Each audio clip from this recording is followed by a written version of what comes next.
kind of it appears to me that people who are perhaps influential, and these can be your influences in art or whatever, they might have a single guiding principle or some kind of an idea about what originality, and that's what makes people interested in them, not that they've curated their life in any particular way. So maybe that's why people are interested in what you do.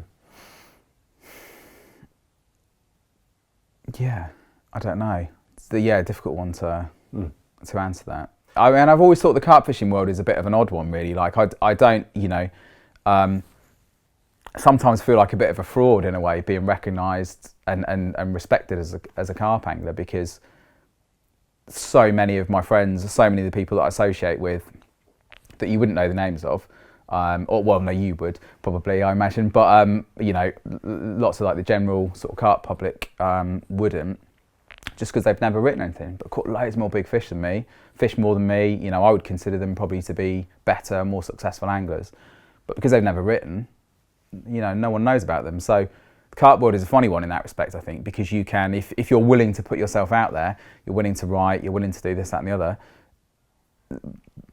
you'll get published. Back in the sort of late 90s, I suppose, when I started writing, the mags would publish pretty much anything that was sent to them. Like, if you were literate and you could take a decent photo, they'd publish your work. If you're a footballer or a tennis player or something like that, unless you're at the very, very pinnacle of your game, no one knows you. Whereas I think the carp fishing world is slightly different, isn't it? It is, and I would always provide a balanced view of that by saying that when I edited the magazines, I was aware that I was producing something, and whether it had you in it or not, or someone else, that people genuinely loved. And for that half an hour, that hour that they spent looking at the magazine, it brought joy to people's lives. I always hoped that it did. Yeah, of course. That's a really worthy thing to do, Gaz, isn't it? Yeah, oh, absolutely. Yeah, definitely. I mean, I think, don't get me wrong, there is loads of good editorial stuff out there. And there's been loads of amazing pieces published over the years as well. But I think, I just think it is an odd one with fishing, because it's a hobby and it's a pursuit, and it's sort of slightly indefinable, I suppose. What makes someone? I mean, what makes a piece of material worthy? Is it just that it's a good story? I mean, does that guy necessarily need to be a really successful angler?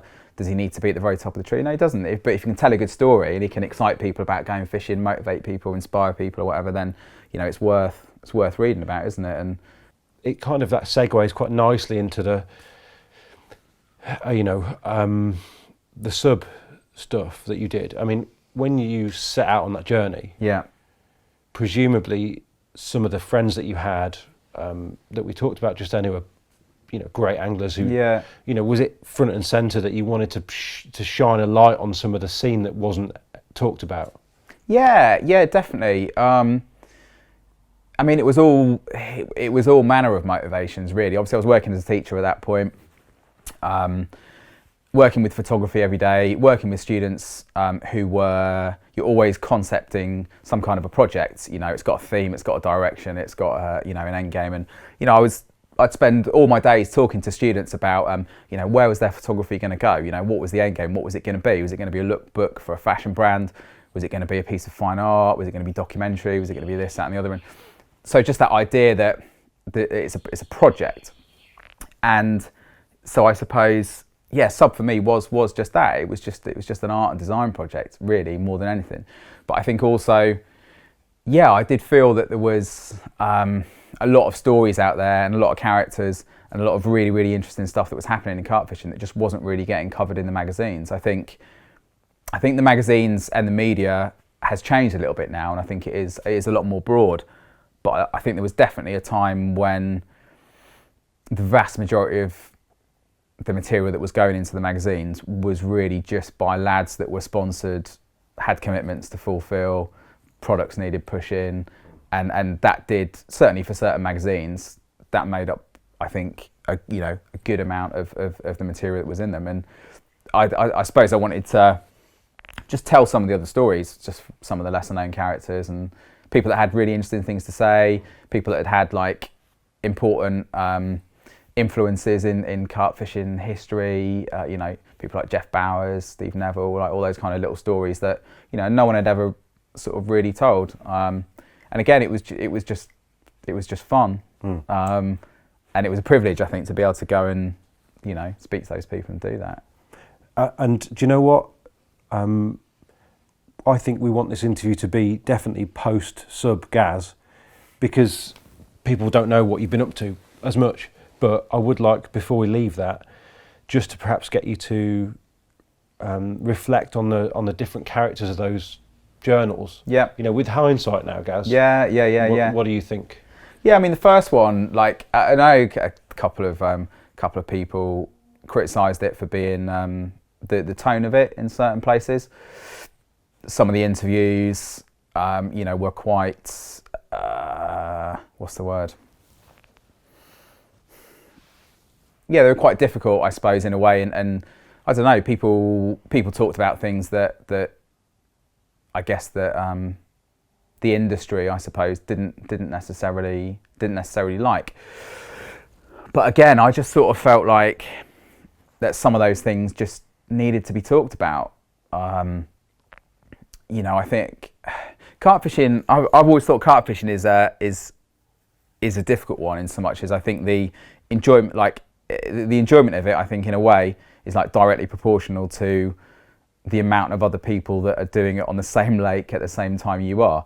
And sort of, I think when I was doing that initially, it seemed just to be this like exponential boom in carp fishing, like, and everything centered around carp fishing getting bigger, more popular. And it's, you know, don't get me wrong, like carp fishing is a beautiful thing. It's been there for me, you know, my whole life.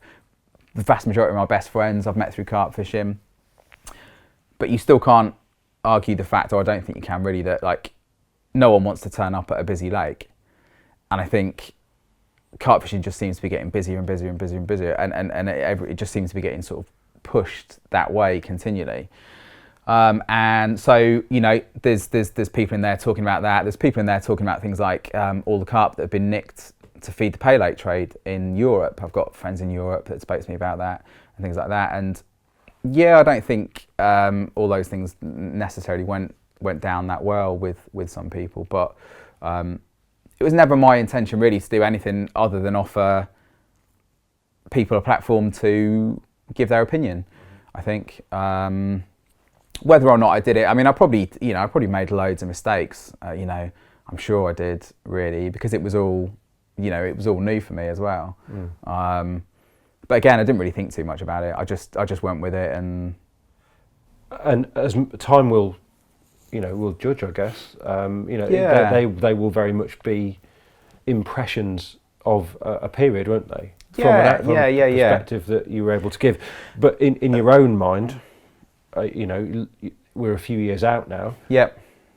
You're pleased with what you left? Yeah, absolutely, definitely. And I think, you know, if you read all three of those cover to cover, the like 99% of the material in there is overwhelmingly positive and comes from no other place than passion and love for carp fishing, really. Yeah, obviously there's a couple of bits that are a little bit critical of certain aspects of the scene and what have you, but really I think, you know, overwhelmingly they were just about celebrating carp fishing, celebrating the people, the characters, and also showcasing some of the photography as well. I was seeing so much beautiful photography, but it just didn't really have a home. There's bits getting published in the magazines and things, but tended never to be laid out as big spreads and things like that. So I just wanted to give a bit of a home, I think, to all that. But yeah, I loved it, and I mean, it's not the end as well. You know, I definitely want to do more. There is more in the pipeline actually already. I just had to have a break, really. It was too much to do alongside teaching. Really, it was always too big a project to handle, really. I mean, my next question was going to be, a lot of people would have expected, if you left teaching, that it would have been to do sub full time. Yeah, I mean, I could do, definitely. It's something that I have considered. I mean, initially it was always just set up as a project just to sort of keep itself going. You know, have my income from my teaching, so I never needed to put any pressure on it to make any money. which is really, I suppose, why it looks as it does as well. Like the papers are really expensive, the print was really expensive, all the aspects of it really financially were a disaster, really.